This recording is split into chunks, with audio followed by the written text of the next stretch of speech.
Bonjour, je m'appelle Simon Thomas et je suis membre du jury sur le festival d'Angoulême.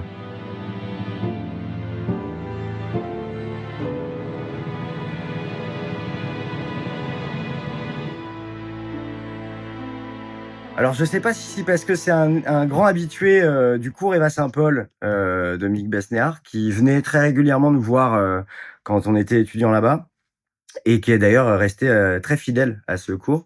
Alors je pense que quand il dit, chez lui, il y a possibilité que ce soit de cette formation-là qui est quand même, assez spécifique. Après sinon je viens d'un peu partout moi.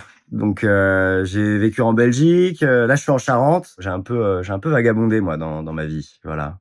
Donc j'imagine que j'ai pas exactement le fin mot quand il dit ça, mais ça doit être soit un rapport avec Eva Saint-Paul, soit, il vient de chez lui, je sais pas.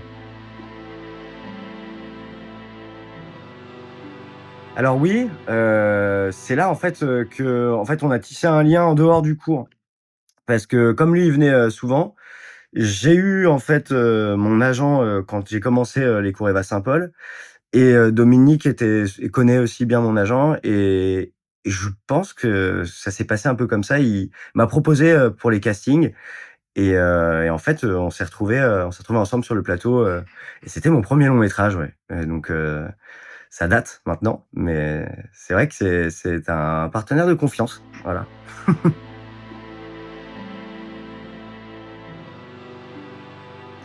Heu, alors oui, c'est flatteur,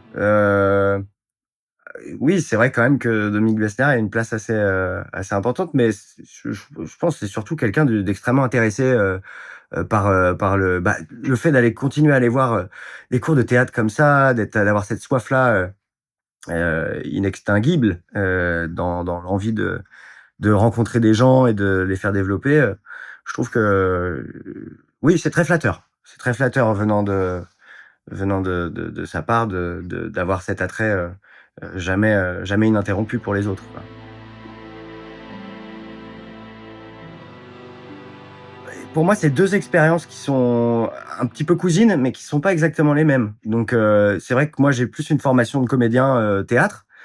J'ai fait plus de théâtre dans ma vie que de film. Après, si je dois faire une petite comparaison, mais ça, c'est ma petite popote, le théâtre, ça va être une vraie traversée de l'Atlantique. On va faire plein de dates. Moi, j'ai fait beaucoup de pièces, au théâtre Édouard VII et c'est des formats qui sont assez gros et on va être avec la même équipe et en traversant l'Atlantique, on va se retrouver à tirer les mêmes cordes toute la journée ensemble et on va avoir des vagues, évidemment, dans l'Atlantique. Tu as un bateau derrière moi, ça c'est pas possible. Bref, à la fin, il y aura terre en vue et on aura tous vécu cette aventure où tout le monde va faire cette même partition, tous les jours ensemble dans cette espèce de même équipage. Alors que le cinéma pour moi, qui est quelques expériences, mais pas non plus, énormément, ça a plus des airs de colonie de vacances. On a cette espèce de truc où on va faire des activités dans des endroits différents tous les jours. On va tous, à la fin, avoir eu cette émotion, partager, ces moments forts de fatigue ou de plein de trucs super et à la fin, on dira tous qu'on va se rappeler, mais on se rappellera jamais. Voilà. Pour moi, il y a un peu ce truc-là. Donc je connais plus les traversées de l'Atlantique que, les colonies de vacances.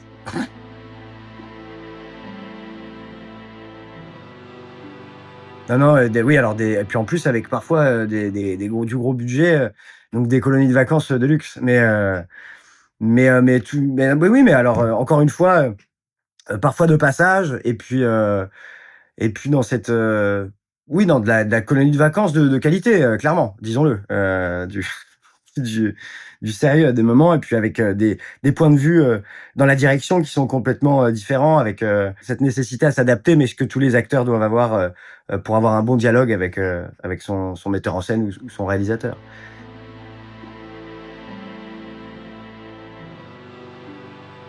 Alors moi, à la base, je faisais du dessin. Il y a longtemps, j'étais en Belgique.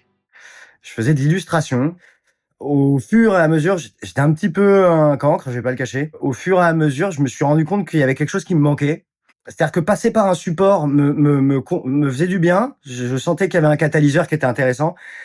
Mais en fait, j'ai fait des tout petits, un peu en cachette, j'ai fait des petits cours du soir dans un conservatoire qui s'appelait, enfin, c'était le conservatoire de Tournai et je faisais des petits cours du soir. J'y allais une fois de temps en temps et j'ai senti que j'avais quelque chose, avec ça et j'ai rencontré une femme super qui s'appelait, Yola Heur. Elle m'a dit: «Toi, tu pas beaucoup venu cette année, mais si tu arrêtes de faire ça, tu vraiment un con» et j'avais promis à tous mes amis qui étaient partis vivre à Bruxelles que j'allais les retrouver, pour faire ça et en fait, j'ai tenu ma promesse et depuis, en fait, je me suis senti tout de suite à l'aise, avec cette promesse, avec, puis même avec, ce nouveau mode d'expression. Puis alors après, il y a aussi tout le côté, on aime bien raconter des histoires. Je pense que moi, j'ai toujours été j'avais un carnet de blagues quand j'étais en primaire. Enfin, j'avais toujours cette espèce de truc d'avoir besoin de ou alors éternel petit frère, je sais pas, il y a aussi ça, je pense que c'est des combos de plein de trucs qui ont fait une sorte d'amalgame qui fait que voilà, ça m'a amené à ça.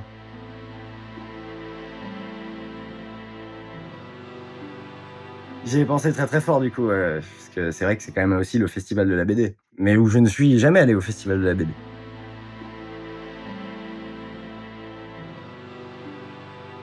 Bah, moi, je suis extrêmement honoré, bah, de par déjà le prestige du festival quand même qui est quand même une sacrée renommée. J'ai vu tous les membres du jury, ils ont l'air tous incroyables. Je peux que y aller avec humilité, c'est une première pour moi, aller voir, des projets comme ça, Moi, le truc que je trouve quand même un peu dur, mais c'est là où nous, on a beaucoup intérêt à être focus, c'est qu'on a quand même des gens qui ont travaillé des années sur des projets et que nous, on va regarder des tas de films assez à la file et je pense que il y a une responsabilité en tant que jury qui est vraiment très importante à prendre chaque point de vue parce que n'oublions pas quand même, le réalisateur ou la réalisatrice qui a travaillé pendant 6 7 ans sur un projet et ça je pense que c'est une certaine pression que j'ai.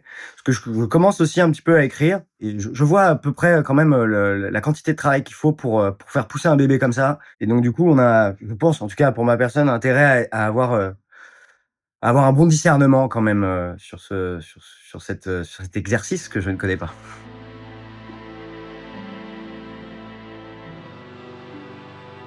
Ah bah, je sais que, mon agent aussi, s'occupe d'elle et en fait, alors non, je ne l'ai jamais rencontrée du tout, mais je vais la rencontrer. Mais, bah, non, mais Diane Kruger pour moi, c'est une actrice, extraordinaire. Moi, ça c'est très charmant. Je crois que l'année dernière, c'était Christine Scott Thomas. Donc à chaque fois des grandes dames qui sont nommées, en tant que présidente. Bah, c'est d'autant plus, plaisant parce que, enfin, elle fait partie du grand sillage du cinéma, Enfin moi, je suis assez, impressionné, du coup.